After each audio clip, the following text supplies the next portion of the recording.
Hey, fools, we're back. T. Let's go, everybody. Ready to get dirty? I'm ready to get dirty. Don't take a wash. Yeah, we're ready to the streets of San Francisco, which should be actually delightful because I hear it's a beautiful city. Yeah. It's a beautiful city. Hope everybody's keeping well. Doing good. We've briefly paused on our WrestleMania journey to return to good old fashioned movie. You know, we thought, why not wait until the weekend of the actual current WrestleMania to say no WrestleMania this week. We're going to do Dirty Harry instead. Yeah, I haven't watched any of the modern WrestleMania, so I've got a long way to catch up to the things you've watched. I'm only up to number 11 or 12, and then I've got them through 20 to watch before I can watch anything after that. He'll get I get there. through at least one or two a month, and then I'm also watching Starcades, and I'm also watching other stuff week to week, and documentaries and actual films and TV shows.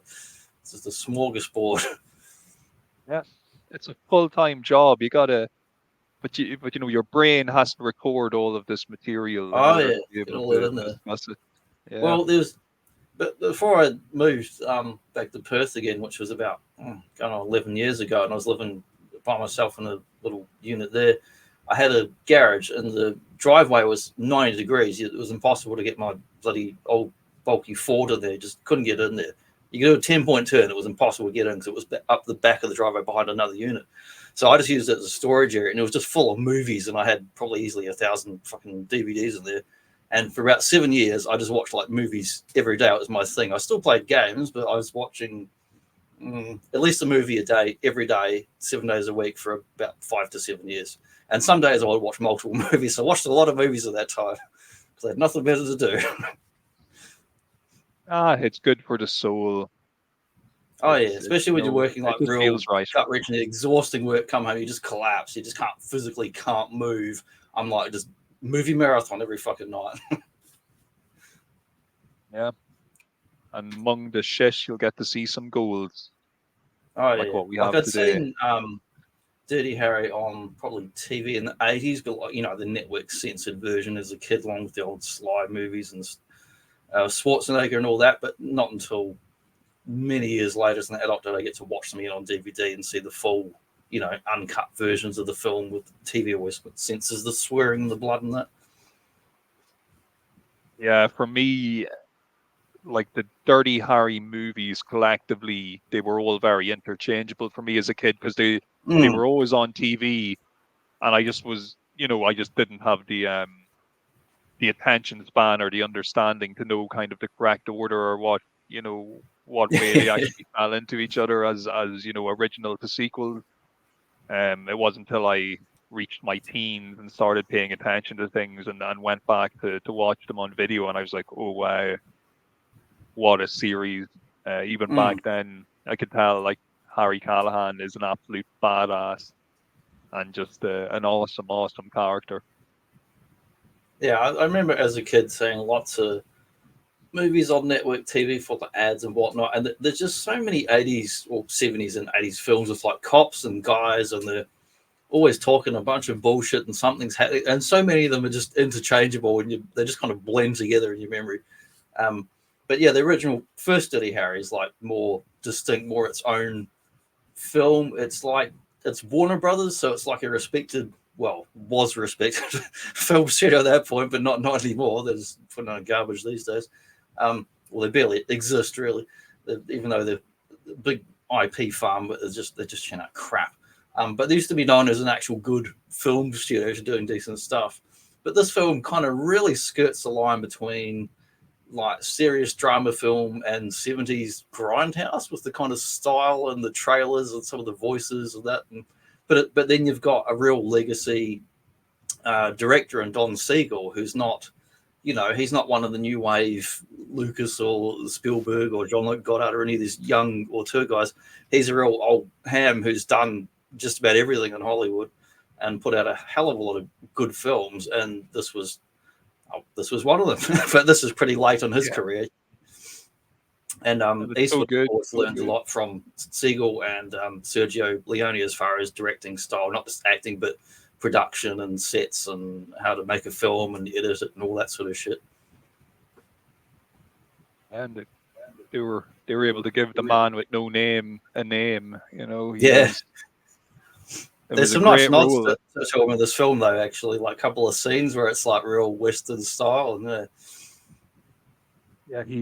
he was so well cast, and I know there was a couple of other names being kind of a lot of names. This is one of those Hollywood projects that spun around for a couple of years, different scripts, rewrites, different directors, different producers. Every name in Hollywood was thrown out there, like from John Wayne to bloody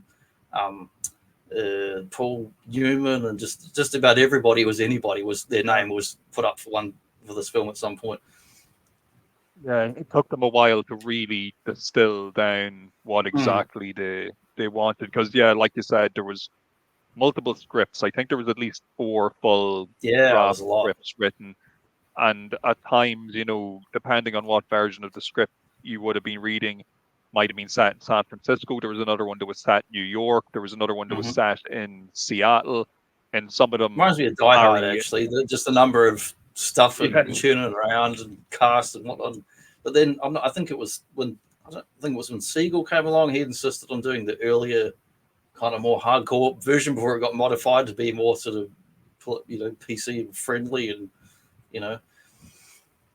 Yeah, and you mentioned you know, John Wayne's name being bandied about as a potential casting, because just everybody. Robert Redford, I think, was probably chucked up for it as well. I'm not so for sure, but they were going to be in it, but they're on this list. On this list, that just anybody was on the fucking list that they were trying to get someone.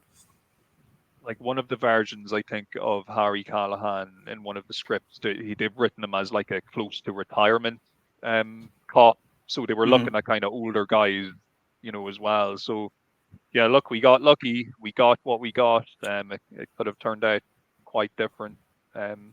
We already got Clint people we mentioned, but like, I'm happy we got Eastwood. That's all I'm going to say. Oh yeah, very perfect guy for the role.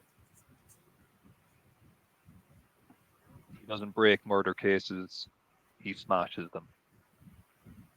Yeah, the funny thing is, it's like, well, when you watch TV cop shows, like I love watching Bosch, which is based on a series of novels. My mum's read them. I don't read novels, but she says they're good, so I'll trust her word. I love the show. I've watched every episode about 3 times now. But there's always a background of like these characters that are well developed in novels and other shit, where like in Bosch he'd been in special forces, and then he'd gone into being a cop, and then he'd gone and he'd been like homicide cop. And usually once through the certain rank, they're kind of specializing in certain types of crime and cases. But whenever they do these movies, it's like, well, yeah, he's meant to be on homicides, but then he's running around doing these different random things in the movie, and it doesn't make a whole lot of sense as far as if you were actually a cop with that job at his, you know, rank or whatever. He's a super cop. Yeah, just do everything. He can stop bank robberies. He can do it all. It doesn't matter what he's actually assigned to do. He can make a car turn up on its side all by itself just by shooting itself.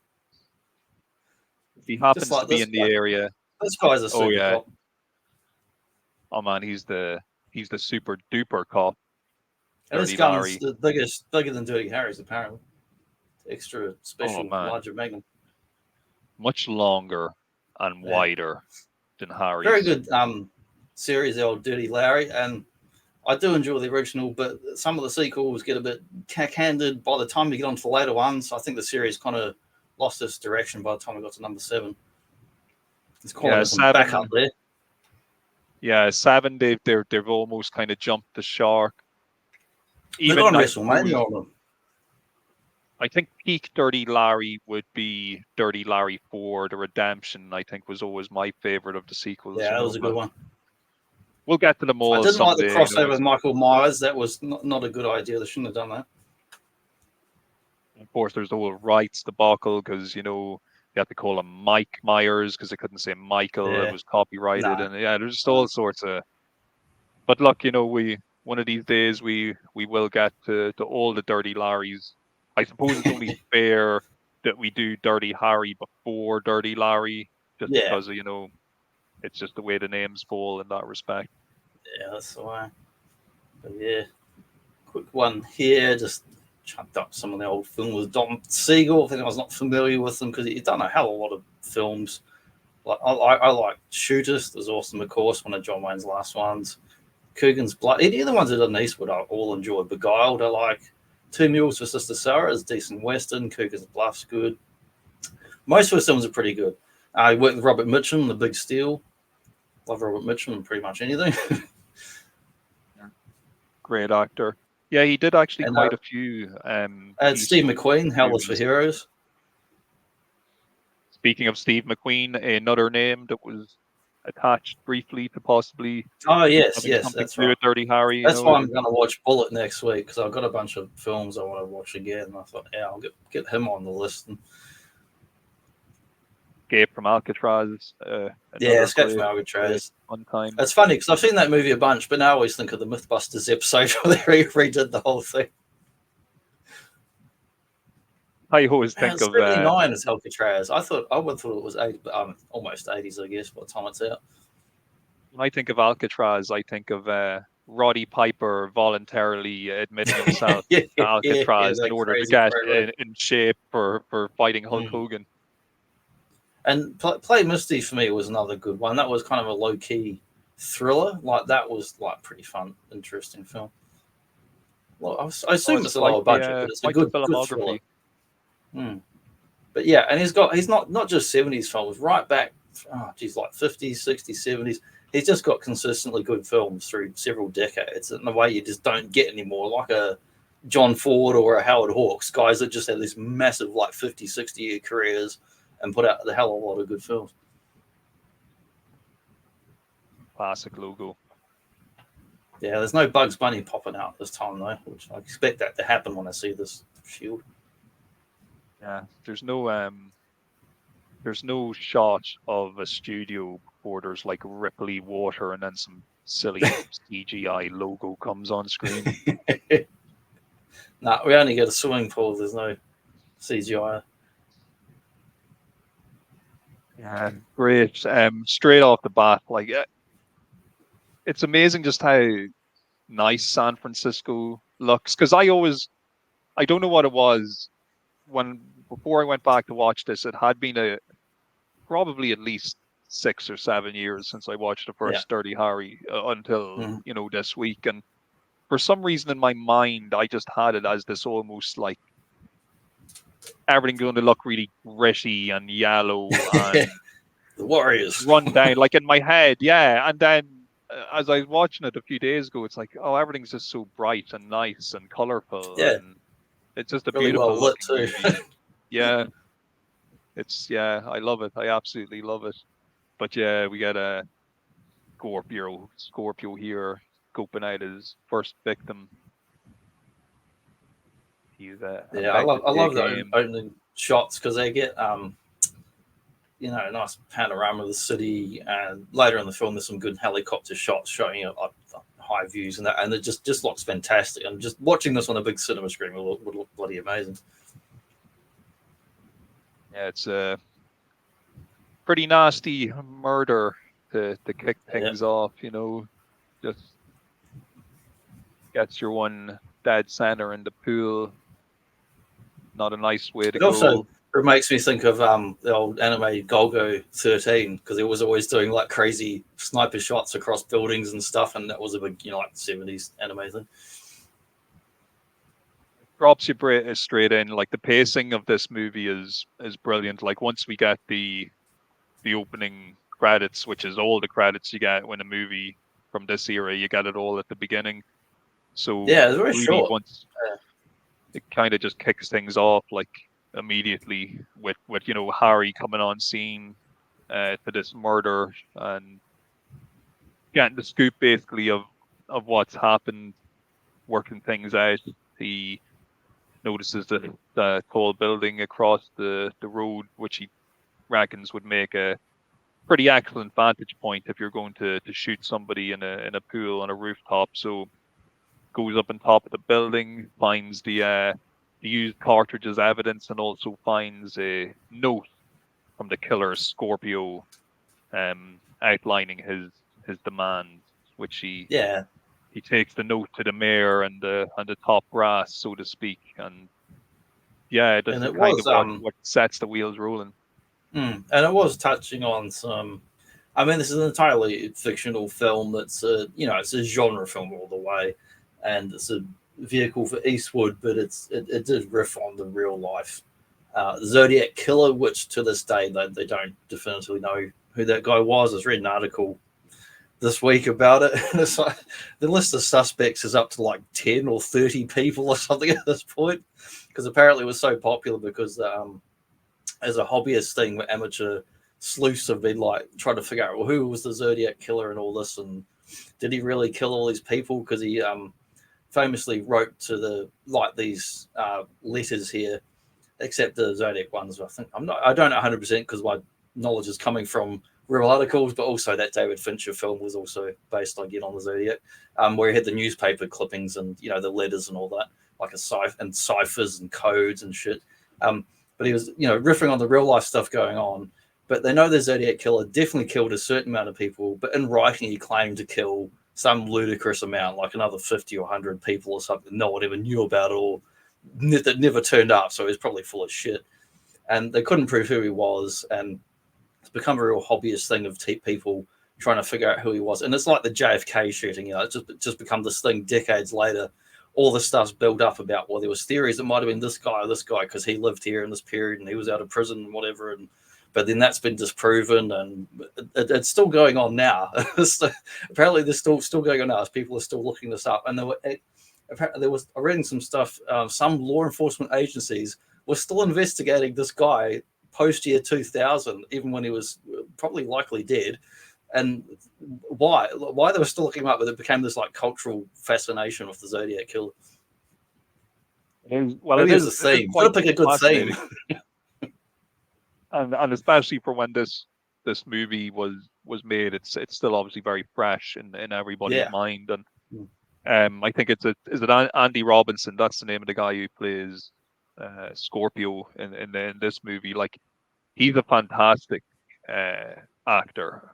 He's apparently in real life quite a nice dude. Yeah, a real nice dude. Doesn't even like holding guns or anything. Yeah, just like guns. Real kind of. They had to teach him kind of almost by force how to use a gun. But a great actor. I'll always kind of remember most fondly as playing the role of Garak in Star Trek Deep Space Nine. He's a recurring character in that series, and he's just a really, really strong character, one of the best characters in the show. So but it's great seeing him here in the 70s, young and fresh faced and crazy. Pacifist holding a gun. It's a brilliant opening to the movie here. Really just kind of gets the blood pumping and kind of brings you straight in to what's going on straight away. Yeah. We're introduced to the mayor. Credits that stand out without getting in the way is you got Dirty Harry. It's just real small and it's there and gone again. Produced and directed by Don Siegel, but music by Lalo Schifrin. Like, fantastic score, which is also on YouTube. You can look it up. This and other ones on YouTube. You can watch his film scores are fantastic and very stylized. And him and other musicians of this era kind of created a whole little subgenre coming out of like African American kind of like funk and other stuff, but stuff that's kind of specific to like cop movies and drama movies, and like really cool soundtrack. Mayor in this movie is a refreshing the mayor on the character. The mayor, because he is only the mayor. I don't think we even ever hear his actual name used. Yeah, he's just the mayor. Let's say he's not that kind of typical. You know the way like that character is usually like, oh, you better get this job done. I'm trying to get reelected. It's always this kind of stereotype. Like the mayor in this movie, he's pretty subdued. He is a little bit misguided in the sense that he's trying to always, just pay Scorpio his demand as opposed to, letting the police do their job. But other than that, he's he's a pretty decent mayor compared to some of these other movie mayors that That's true. we come across. Like he'd probably do okay, like in Gotham City or one of these other places that, you know, suffers crime of this magnitude.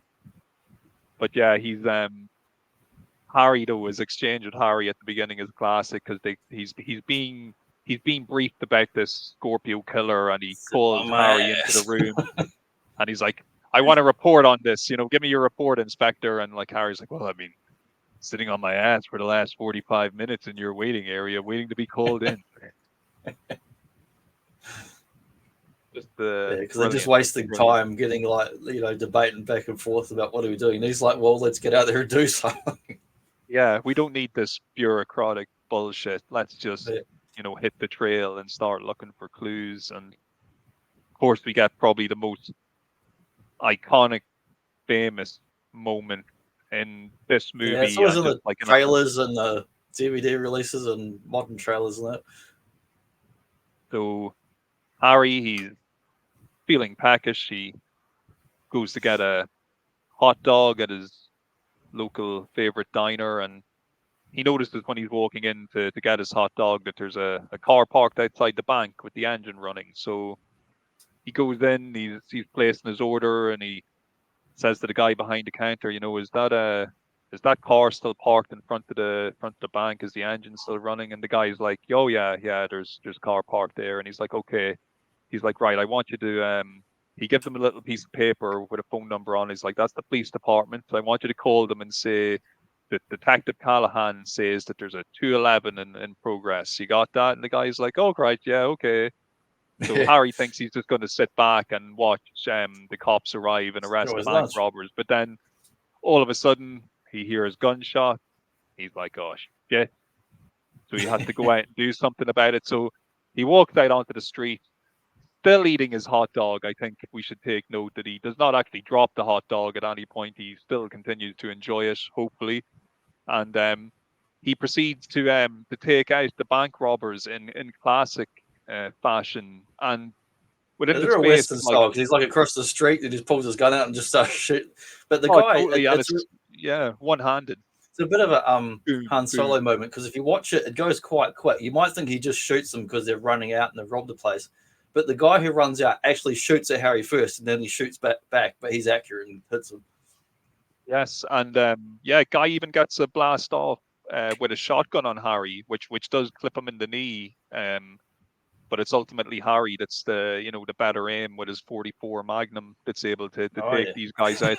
The whole time this is going on, it's causing chaos on the street. Like, we just get to see a car tip over on its side and burst fire hydrant and, a big crash. It's all very chaotic and exciting. But of course, the most memorable moment and piece to this is, the final crook, the bank robber. He's lying on the ground. He's been injured, and his shotgun is just inches away from his hand. It's definitely easily reachable. And Harry approaches him, and he gives him the spiel. He's like, I know what you're thinking. Did I fire 6 shots or only 5? And truth be told, in all this confusion and excitement, I actually forgot myself. So I guess the question you have to ask yourself is, do I feel lucky? Well, do you, punk? And of course, I hope that wasn't an awful Clint impression, but the guy, so he's lying there, and he thinks better of it, and Harry picks up the shotgun, and just as he's about to walk away, the guy's like, hey man, I got to know. So Harry turns back towards him, points the gun at his head, and just as the guy is about to shit himself, it just goes click, because he had fired off all his shots. And the best thing about this is, like, Harry even gives the guy a chuckle, like he knows, like, haha, I gotcha. And he bluffed him good. It's a great moment. Really, really great moment. I apologize to Clint Eastwood for doing an awful impression of him, but it was the best I could do under the circumstances. I was watching the most recent season, Bosch, again the other week, and I think I don't know if it was riffing on the scene or not, but it's such a famous scene and line and all that. It's been kind of referenced so many times. But in one of the recent seasons of Bosch, there's one where an assassin is coming after not just him, but some other people involved in this whole jury case. And they're hired by some big crooked bloody business corporation thing, sends an assassin to like clean people up. And Bosch manages to get away from the assassin and save the target, but knows that the assassin won't stop, even if the person that sent the order rescinds the order. The assassin won't stop. It's just going to keep going because a professional like Golgo 13 songs going to keep coming. So he sets up a big trap and lures her out to this house and night vision cameras and stuff, and waits in the house in the dark. Sets up these dummies to look like the targets. So she comes in and he can get the assassin. And the assassin counts the bullets just like this. It's like, and the assassin pops out thinking there's got Harry Bosch, and it's like you didn't count how many bullets, and he's like, you didn't count how many guns I had. Bang, and shoots with another gun. Brilliant. But yeah, we see in the aftermath of this chaos, Harry, he's getting patched up by the doc, probably getting a few shotgun pellets removed from his leg. It's probably not very pleasant. But it's very routine the way he just lays back. It's like, yeah, I got shot again. Oh yeah, like classic tough guy. Just another day in the life of Detective Harry Callahan we see unfolding here. But goes like back to the office. Buying milk and bread, just got like getting shot again or getting another nick or graze. Yeah, he's upon returning to work, he's informed that he's going to be getting a new partner, which he's not happy about at all, because he's had partners before, he's had partners that have died or ended up hurt. And look, that's a real trope in cop film, especially the ones with old Eastwood. That's the partners always die. Yeah. But look, he works better alone, but no, he's going to be assigned a new younger partner. He's not very happy about it at all. But I guess the captain just feels like he needs help.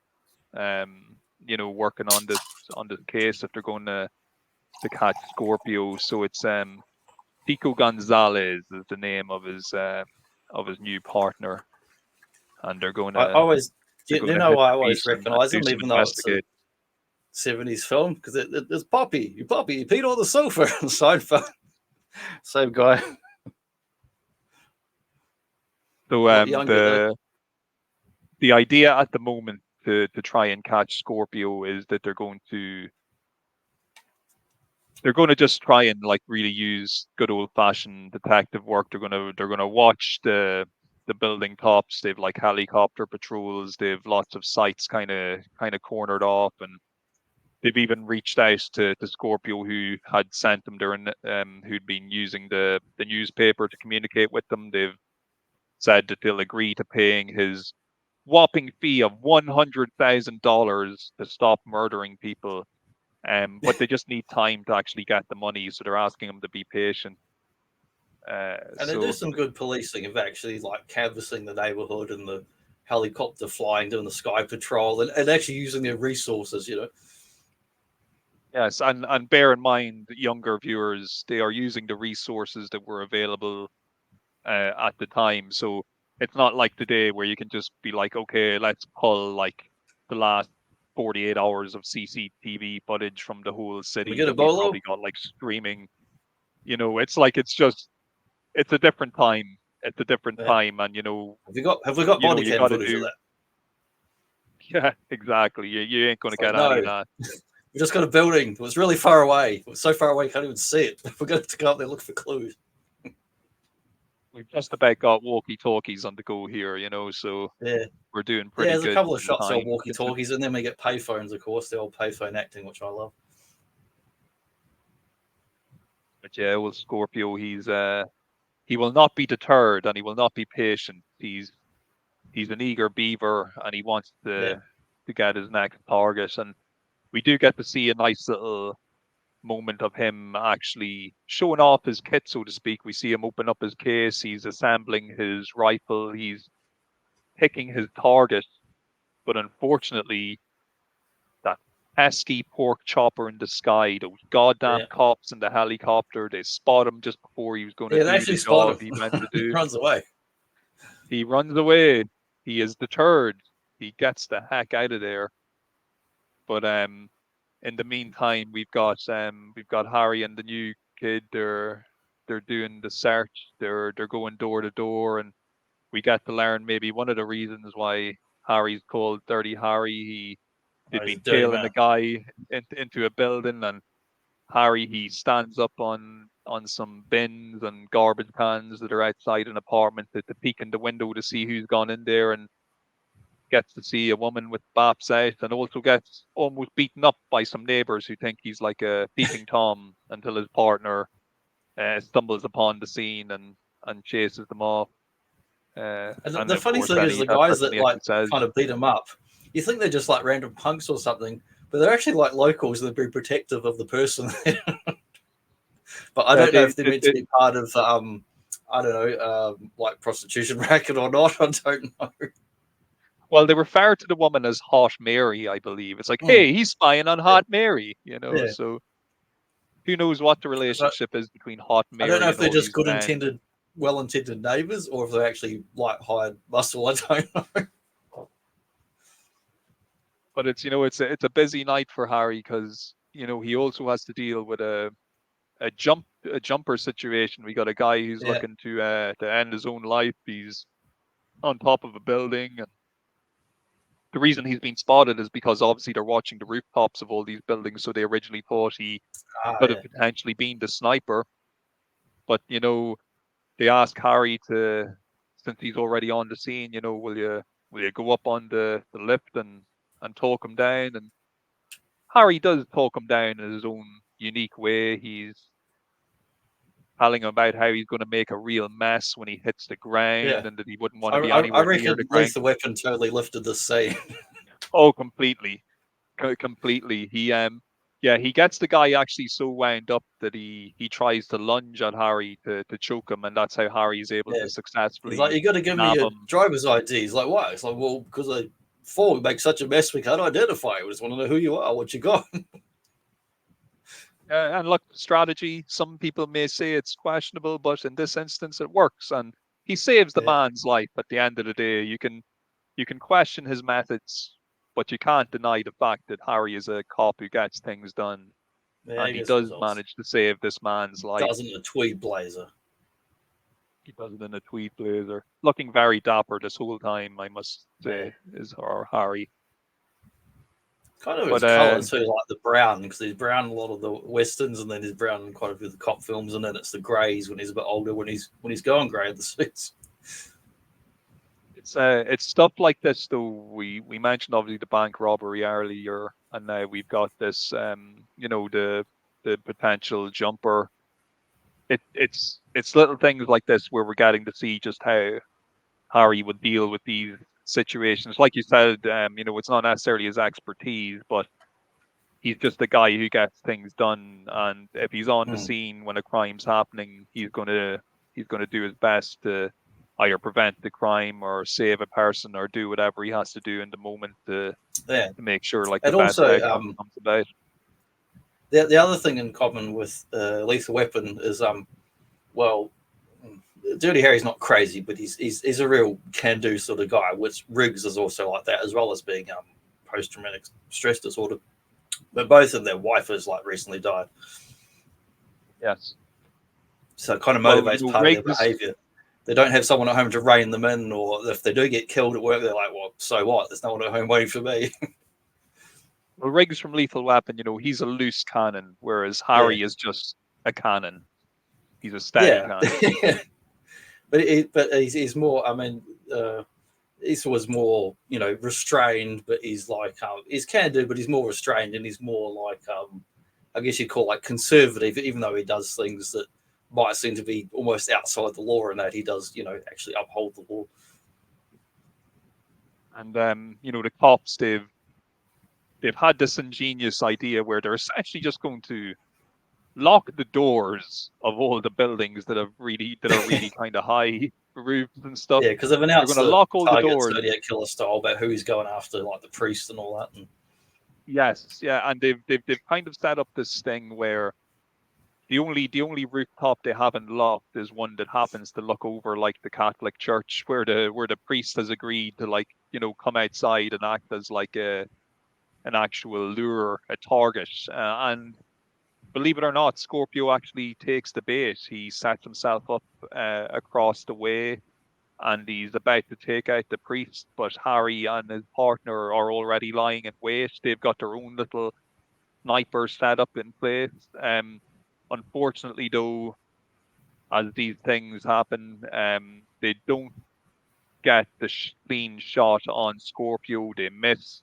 No, listen. Scorpio opens fire on them, and there's a big shootout, which unfortunately leads to Scorpio escaping, and this gets Scorpio very angry. And, you know, as we shall see going forward, the stakes will be raised due to a result of what happens during this kind of botched sting operation.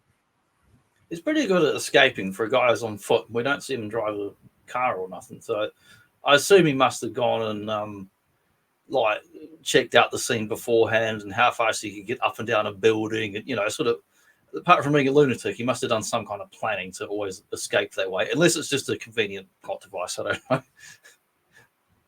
No, we do get the from what we get to see of Scorpio in action, he does seem very competent. He's definitely quick on his feet when it comes to Yeah. escaping and running and dodging bullets and stuff. And as we're going to see now in a minute or so when we discuss it, even when he's injured, he's still good at covering a lot of ground. But so yeah, look, they do this botched thing. It doesn't go to plan. The mayor's office gets word from Scorpio that a teenage girl, he's kidnapped a teenage girl and he's buried her alive, and she's only got enough oxygen left for, you know, a certain amount of time. And Yeah. if he doesn't get his $100,000 ransom, you know, the girl's going to die. He's not going to tell the location of where I've seen that little she's plot in a buried. bunch of cop shows several times too. Oh yeah, but of course, Harry is the man who's going to do the handoff. He's going to have a yellow bag full of money, and he's going to hand it off to Scorpio. Now, before he goes on this endeavor, he gets you know, a colleague or acquaintance to kind of set him up with a two-way radio so that his partner can hear what he's saying the whole time, because he's not allowed to drive and he's not allowed to be accompanied by anybody when he's doing the drop Scorpio's off. sending him around town all over the place to make sure he's not got Yes, anyone with him as a test. exactly. Yeah. So just to explain the situation to anybody who hasn't watched the movie, or if it's been It's a like a while Vice since you City have mission: watched. run from one payphone to another. Exactly.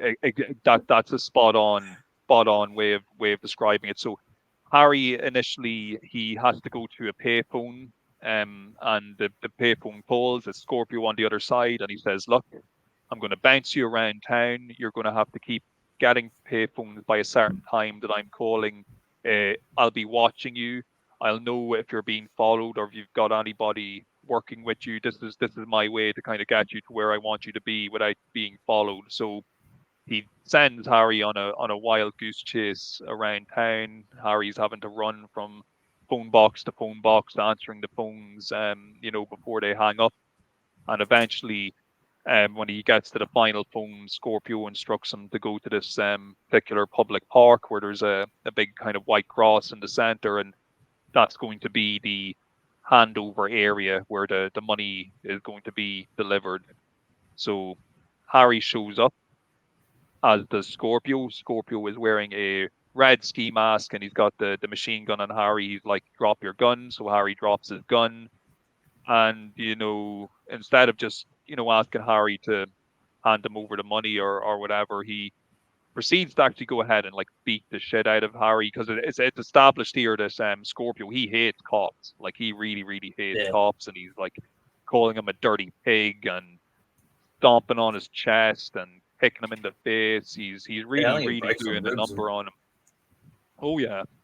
And of course, so this whole time, Harry's partner Chico, he's been tailing him. He's been listening in on the two-way radio. So he's actually kind of approaching scene and trying to get the drop on him.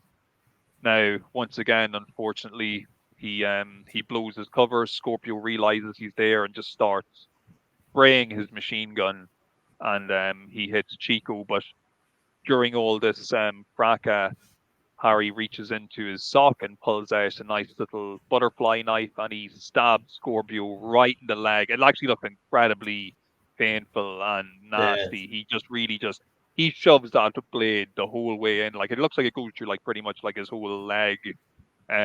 Really just jams it in there. So Scorpio, he does a runner. He runs and kind of gets away, even though he's got a big massive knife hanging out of his leg. Like, we see him kind of running into the bushes and like pulling the big blade out of the side of his leg, and he gets away. Harry is in a really bad way. He's had the shit beat out of him. Chico's in a really bad way because he's been like shot a couple of times. He is still alive, luckily enough. So yeah, he's fortunate not to die. Yeah, very fortunate, very fortunate. But like, once again, Scorpio has gotten away. Things have messed up, and I believe when Harry's in the next scene, when Harry's in talking with the boss man and about what happened, we can see that I think that yellow bag is still there. So he didn't even get the money, and I think he's actually upped his ransom demands now to $200,000. He's really pissed off about what's happened. Yeah, and before we move on to the next scene, I'm going to do a little handbrake here for about 3 minutes and see a man about a gun and a horse, or a horse with a gun, some combination of thereof. And we'll be right back.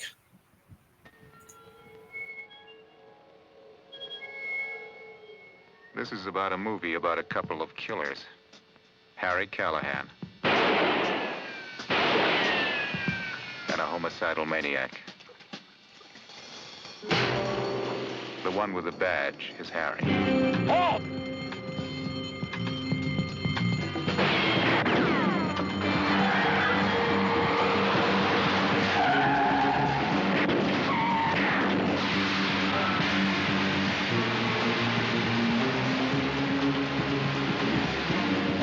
There were a lot of reasons they called him Dirty Harry. And he kept inventing new ones.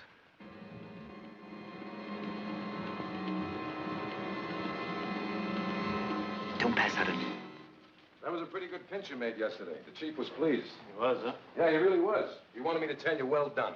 I'll tell you how deeply moved I am. How do you like that? I pass along a compliment? You could at least be a little bit polite. It might not even kill you to say thanks. I'd much rather say thanks to a raise. Hey, Harry, check communications. Something from Chicago. A gun nut. I'm putting somebody with you. You know what happens to the guys I've worked with. Dietrich's still in the hospital with a bullet in his gut, and Fanducci's dead. Now, you're working with Gonzalez, or you're not working. Now, that's straight from the 5th floor. You got it? Doesn't it drive your wife crazy? No. Maybe she got used to it. No, she never did, really. Well, what then? She's dead. Oh, please forgive me. She was driving home late one night, and a drunk crossed the center line. There's no reason for it, really. I'm so sorry. It's okay. Look, I want you to tell Chico that I understand, him quitting. I think he's right. This is no life for you two. Why do you stay in it, then? I don't know. I really don't. Send Inspector Callahan in.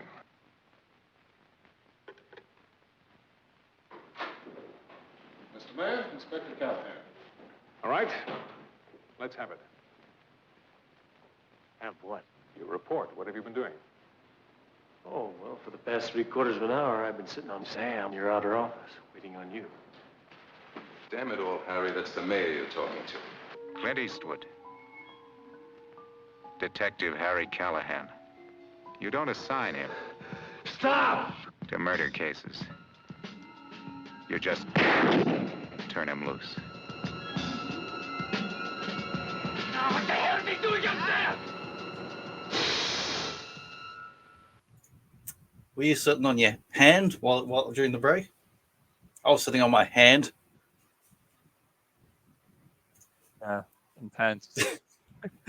That was from the official Warner Brothers channel. I did a test upload earlier today, and it passed and it didn't get flagged or nothing, so I should be fine to leave it there. Don't know why the resolution was so low. That was like fucking 240p.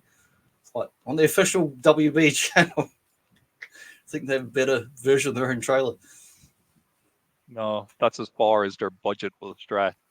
Yeah, there's probably some like outsourced guy, poor guy who just runs that channel in the spare time as well as doing like 2 other jobs, you know, and just like gets told put this on this channel. He's like, whatever, just uploads it in the spare time a bit. Yeah, but it's all in a day's work for Detective Harry Callahan. Oh yeah. So we come back here to Harry has tracked down Scorpio, and the way he's tracked down Scorpio is obviously we mentioned earlier. Groundskeeper Wooly. That was the key thing. He had stabbed him in the leg earlier, pretty badly with the butterfly knife, and they get a tip off from a doctor at a hospital saying, "Look, a guy turned up here earlier with a stab wound in the leg, similar to what was mentioned."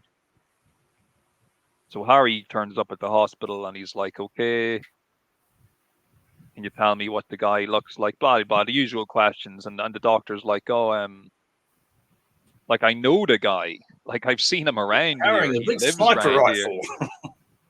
And Harry's like, "Well, who is he?" He's like, "Oh, well, I don't know his name, but I know he works across the road at the stadium. I think he's like the groundskeeper or something like that." So Harry goes to the stadium. He actually has another cop with him whose name escapes me at the moment, but other cop kind of stays outside to cover the perimeter and check around the exterior of the stadium while Harry decides to hop the fence, climb over and take a look around. And the whole time Harry has been, I suppose, entering the stadium, he's been watched by Scorpio from the shadows. So Scorpio, he has a complete shit attack. He really needs to get the hell out of Dodge before he's caught. So he legs it out of his quarters. He's running down the steps of the stadium, and we can really see this the stab wound that he's limping received real has bad. really done a number. He's limping really bad. It's amazing though how quick he's actually moving on a limp. He's almost trying to skip to escape. It's Like believable. Like I've seen people do shit like that, so it's quite believable.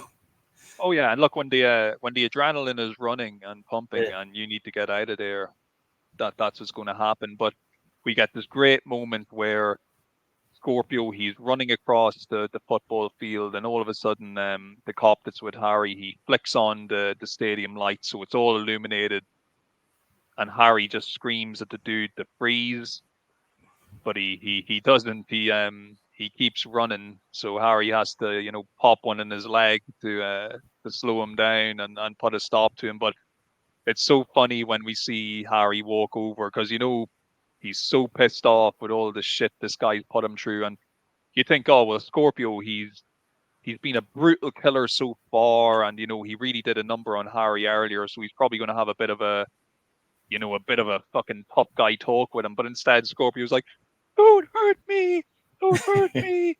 I have rights. You can't hurt me. Please don't kill me." He just Yeah, he's like a little man child. it totally turns into a complete wussy and is screaming and crying and yeah, I have rights, and all this shit that apparently criminals do have. But anyway, um, we also see that he obviously gives away the location of where the teenage girl was buried, and it's far too late now because we do unfortunately see Harry observing as the police remove a body from the location he had buried her in. So it's pretty discouraging. But what's even more discouraging is when Harry goes downtown to the district attorney's office, and the district attorney is more or less like, "Yeah, you broke protocol there. you went and you searched this guy's premises without a warrant, and you didn't follow correct arrest procedure. You know, you just shot him in the leg. You didn't read him any Miranda rights or anything like that. So he's taken a case against the city, and he's been released. And Harry's like, "What? Like you're releasing this guy?" And it is crazy. Like it is crazy that like fair enough, you'd expect in a situation like that where okay, so the cop didn't follow procedure.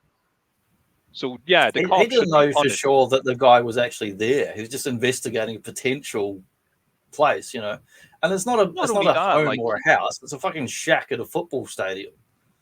yeah, and look, the guy, this guy that you've identified, he's already had previous cause for killing people, and you don't know if he's going to pull a gun on you or, Yeah. Anything could happen in a situation like that. But what I'm trying to say is, if it is a case where the cop doesn't follow procedure, then okay, go ahead and punish the cop. But it shouldn't just mean we let the bad guy go. It shouldn't be like, It's crazy. oh, well, look, you did wrong, but look, we did wrong too. So I guess, It's quitsies, really we're played even now, for, it's played up for dramatic effect in the film. I mean, in a good way.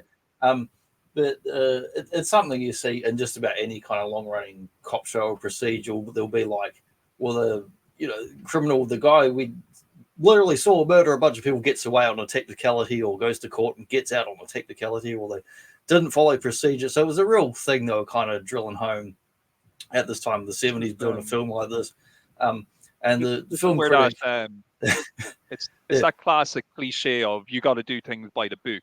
This is where it kind of comes from, isn't it? It's that type of mentality. But also the film critic Pauline Kael in the 70s really didn't like the scene, saying it was like misogynistic or something like this, and saying it was disgusting and horrible, like how he stands on his leg and everything, and they really kind of got dramatized in the media with the film critics and that, and people taking different sides and trying to make it political. And I'm like, the film's not trying to be political. It's just trying to be a piece of entertainment that's kind of commenting on things in society and, rights of criminals and maniac killers and serial killers doing crazy shit. Like, he goes from just being like an assassin shooting someone in a pool and then trying to assassinate the priest to being a real sociopath serial killer type when he's burying a naked woman in a hole. And then when he gets caught, he screams like a little child, not like a man or a tough guy. He's like, well, fuck you, cop, you cop. He just screams like a little child. You can see that he's like psychologically damaged. He's not all there, despite having the forethought to plan these murders and manipulate the media with the newspaper, like the Zodiac Killer, and torment the city and all that, and hold them hostage. Yeah, and it's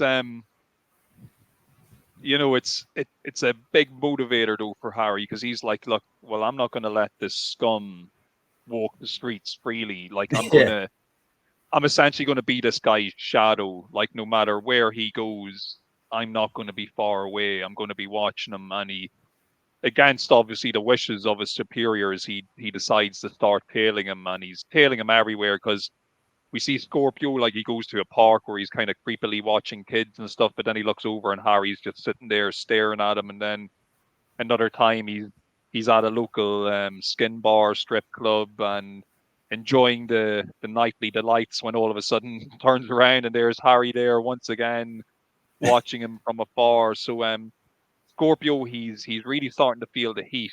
So he's being like a dogged, persistent detective. But the other angle they went with, not just in the 70s, but another postmodern film criticism and whatnot, they're like, oh, Dirty Harry's a fascist. I'm like, no, he's not a fucking fascist. Even Clint Eastwood has said a number of times in interviews, Dirty Harry's not a fascist. Like, fascists want to like take away all your rights. Dirty Harry's there. He actually wants to enforce the law, not like subvert it.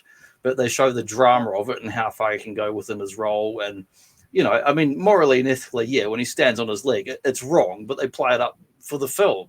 And if you were in that situation, this fucking maniac shot a bunch of people, shot you, shot your partner, got away several times. Why would it's gruesome in the way they frame it, like a horror movie or a thriller where he stands on his leg and it's the stabbed, injured leg. But it's perfectly within your rights to subdue or smack someone down or restrain them who's trying to fucking get away if they're a cop.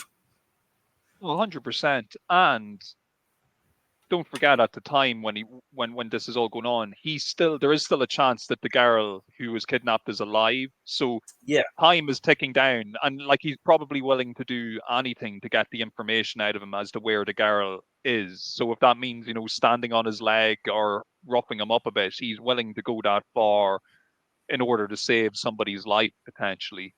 And It's another pretty thing, tame by modern standards, but they're still, yeah. they're playing up the drama of it.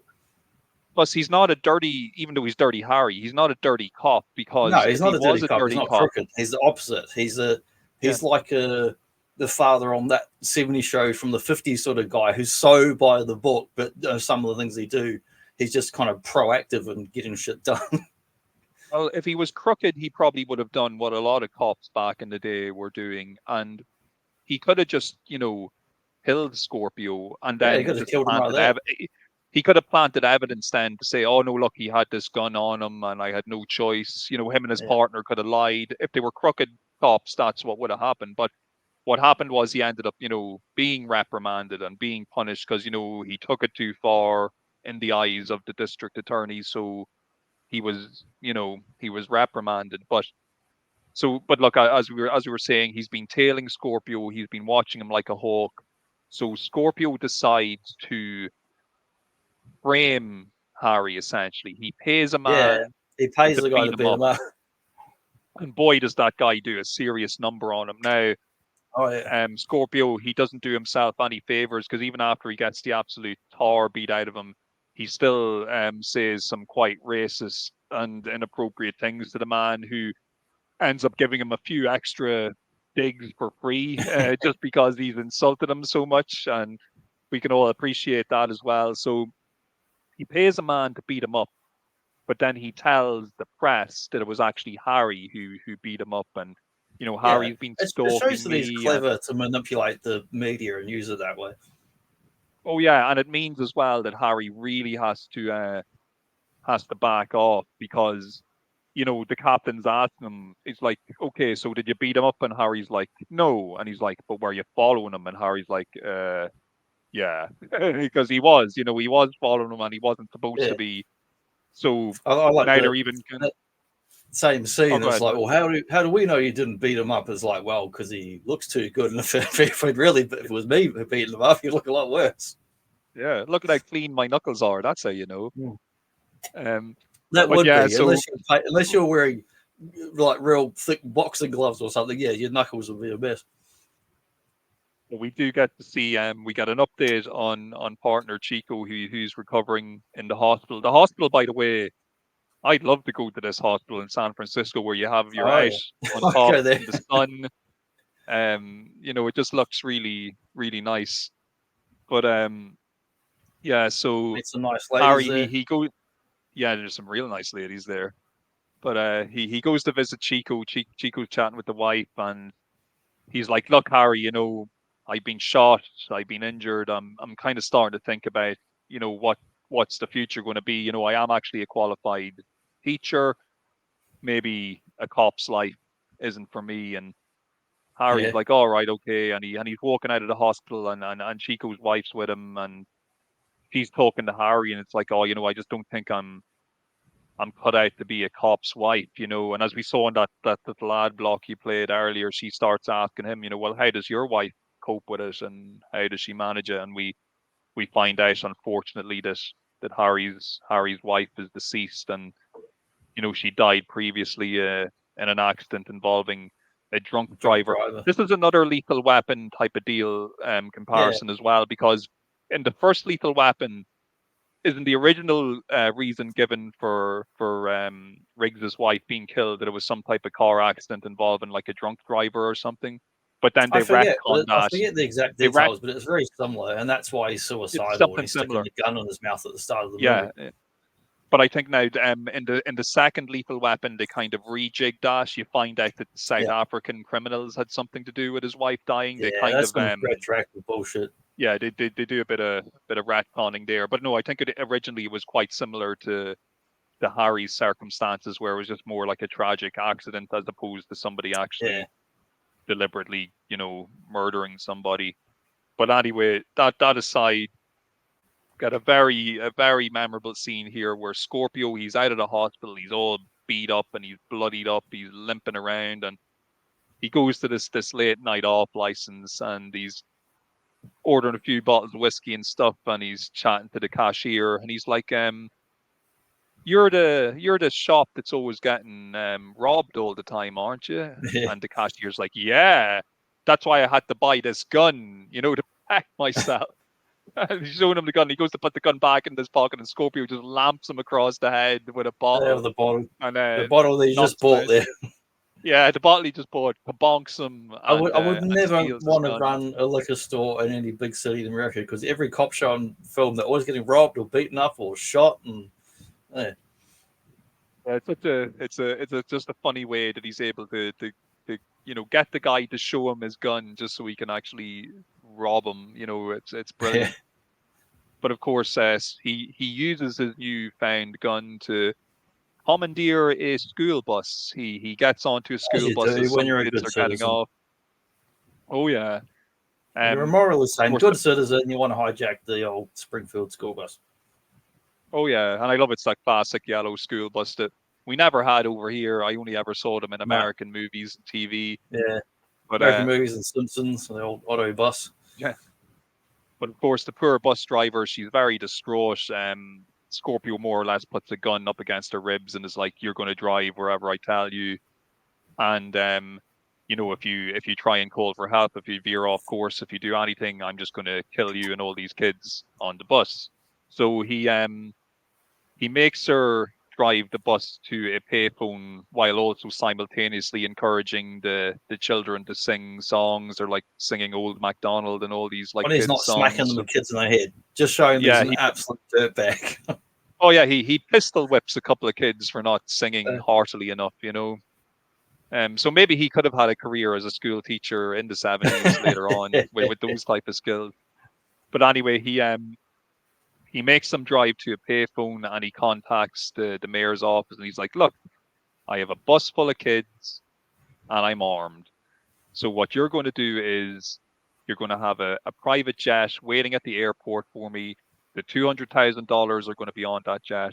I'm going to drive this bus the whole way there. There's going to be no cops, no nothing. If I see any cop anywhere, I'm going to kill everybody pretty much." So the mayor, of course, he's like, "Yeah, well, I guess we better agree to this." And he goes ahead and gives the okay. But of course, Harry, he's having none of this. He thinks it's a terrible idea to just pretty much let him get away and give him the money. And, plus there's no guarantee that he's not going to, just march all those kids off the bus and straight onto a plane. Like there's nothing to really stop him from taking a few kids hostage and bringing them on the plane. Like, it's a really dodgy situation it is. For the mayor and the city to be getting into. Like, but Harry, he's like, "Look, I've watched Bill Murray in Quick Change and all those other caper films where there's some sort of bullshit going. It's not going to end well. Don't buy into his nonsense." Yeah, it's not gonna end well at all if we go with this plan. So look, he's like, fuck this. He takes matters into his own hands. So he goes to the freeway where the bus is en route. It's after taking the turn off for the airport. Looks like the railway bridge.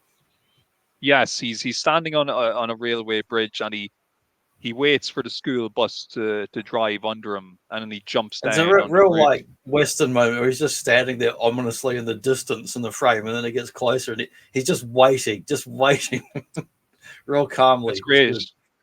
Because Scorpio sees him before he jumps, and he really kind of freaks out at the sight of him standing on the bridge looking at him. And it's like Batman standing on a rooftop. It's like, this guy's gonna fuck you up. For the record, we should probably say as well, no stuntman for Clint Eastwood in this movie. He does his own stuff, and he does that jump himself. He jumps from the bridge onto a moving bus. Films. Yeah, it's really impressive, and it's not unrealistic either, especially the way the roof of that bus is. Like it is something that you could hang on to, and it's not driving too fast when he jumps. Like, it's something believable. It's not like something out of a a Fast and the Furious film where you're like defying No, it's not like they're leaping gravity across a and highway physics. at 200 miles an hour. Yes, exactly. It's a realistic looking action sequence, and of course, so Harry he lands on the roof of the bus. This is causing chaos. Like Scorpio's trying to shoot him through the roof, and the driver ends up losing control of the bus and kind of crashing it. Not crashing it like properly, but they skid out of control and kind of fly into this like quarry yard where Harry is thrown from the bus, but at least he's kind of thrown into like quarry sand and stuff, so he's not really Hutchison, crushed messed rock. up. That's right, exactly. I'm sure it wasn't a pleasant feeling, but he still managed to survive it. But Scorpio now, he's shitting himself. He's on the run. He grabs one of the kids. He's lagging it across this area, and Harry catches up to him, and he's like, you better back off, cop. I'm going to kill this kid. And Harry, he looks like he's about to drop his gun, but at the last second, he raises it really quick, and he clips Scorpio. I think right on the shoulder. He's able to just shoot, real RoboCop style moment of just dead aim, from the hip. being able to like hit your target. And I love that Scorpio is like, he's smart and manipulative, but at this point, I think you're kind of dumb because this guy's got a Magnum. You're all the way over there, and I'm sorry, but that's a man no name. That's Outlaw Jesse Wales. If you want to get into a quick draw shred out this guy, you picked the wrong person. Big time. And of course, Harry, we got a rethread of the famous line from earlier on about the "Do you feel lucky?" punk. We got that bit again, except this time, there is one more bullet in that chamber, and Harry does not fail to waste his shot. The shoulder, but then he does go for that shot again. So again, he's shooting in retaliation. He's not taking that even though by all fucking rights he should take that preemptive shot. But also he's a good enough shot that he can hit him without hurting the kid. Yes, yeah. But look, he's the punk. He was not lucky. He gets his comeuppance. He gets shot. He goes into the water.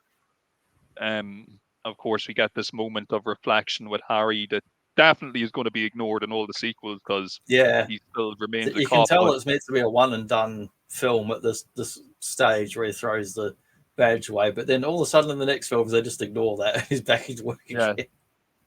Totally ignored. But look, it's a great ending. It's just the final moments of this film are so exciting. Everything from the bus hijack to everything that comes after it is just amazing, real thrilling cinema that we're watching.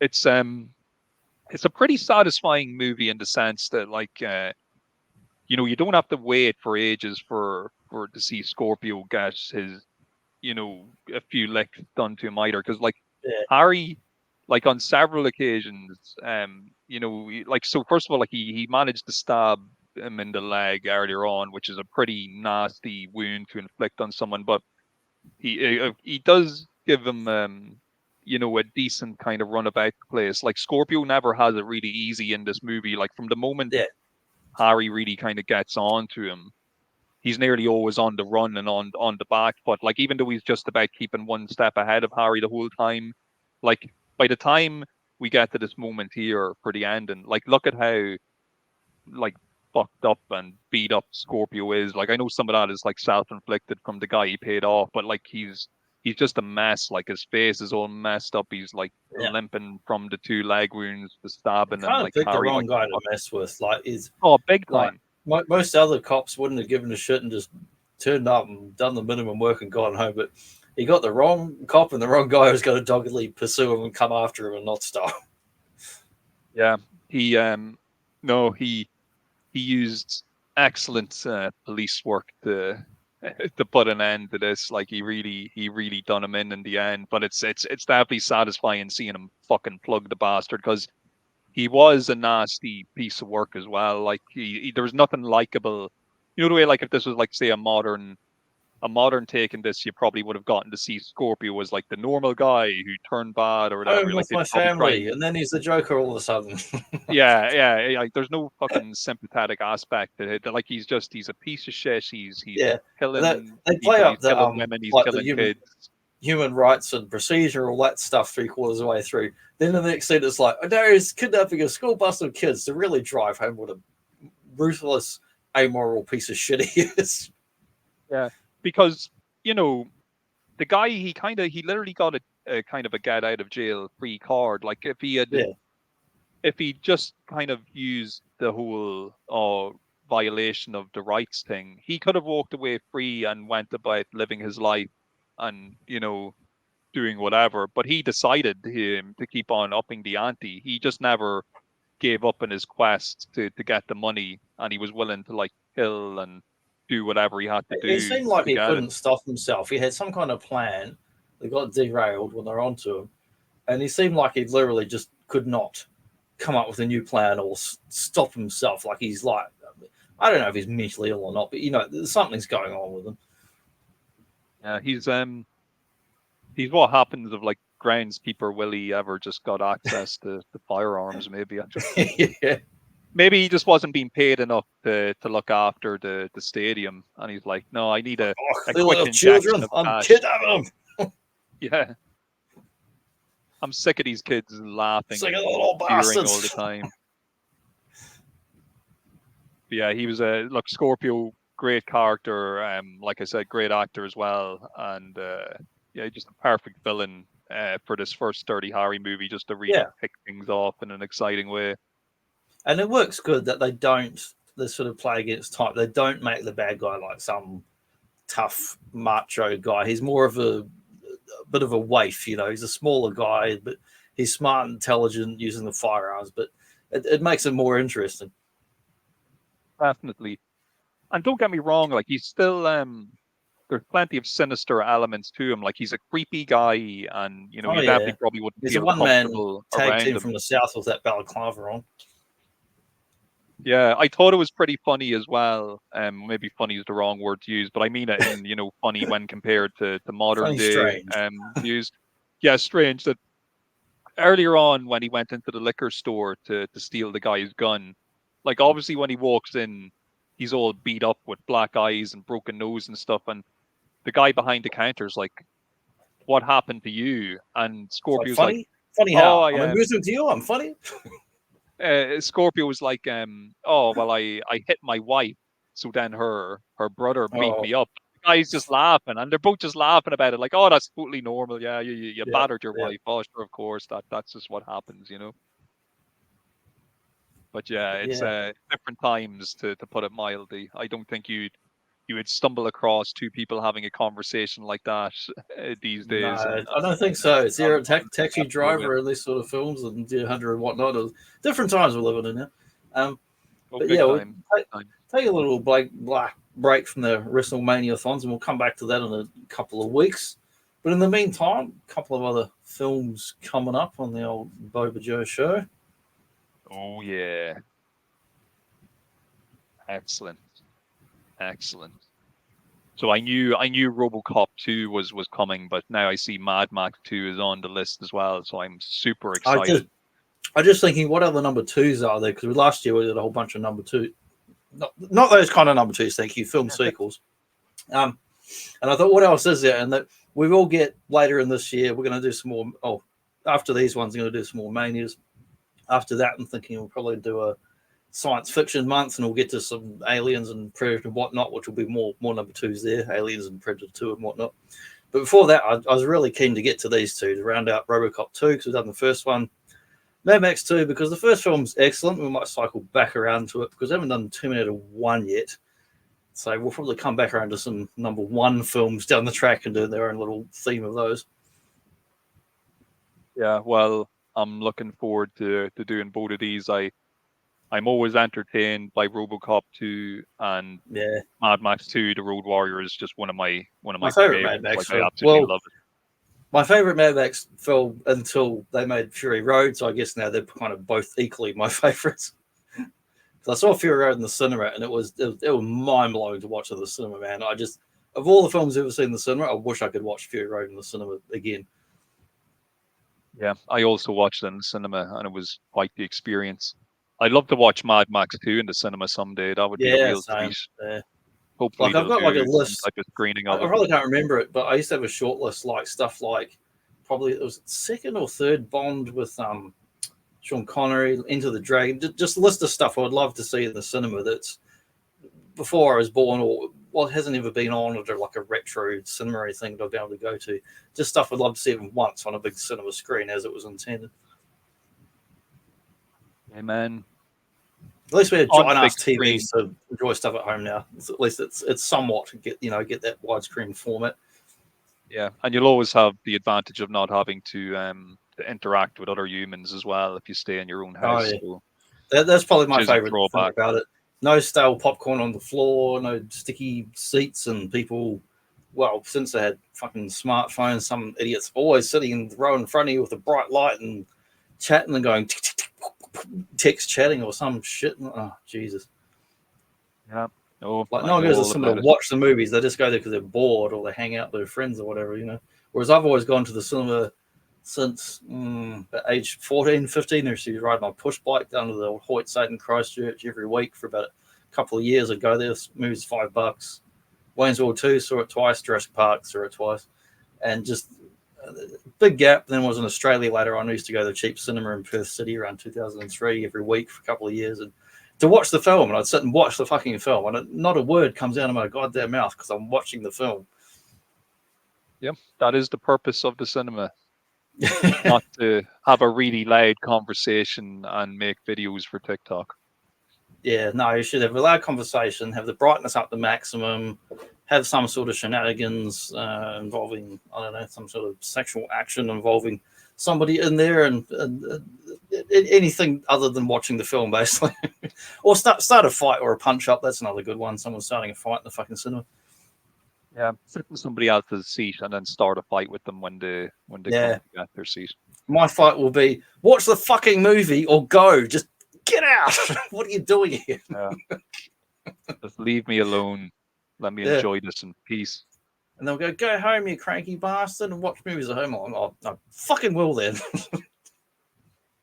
Yes, I will. Alone and happy. Yeah. Well, one of my favorite cinematic experiences I saw, Joe Dirt. I saw it was like $2, and I saw it in Perth. I was the only person in the cinema, just watched it. It was like watching a big giant screen TV. There's just no one else there, no distractions. Enjoyed the hell out of it. Yeah, I've been to a few movies where I was the only one there back in the day. Oh, those were blissful days. Oh yeah, I wish I could do that now, but now there's no chance of that. But anyway, we'll finish up there. We'll finish up there, folks. Hope you've enjoyed our look at Dirty Harry, and we'll see you next week for RoboCop. Ooh. Hope you're feeling lucky, punks.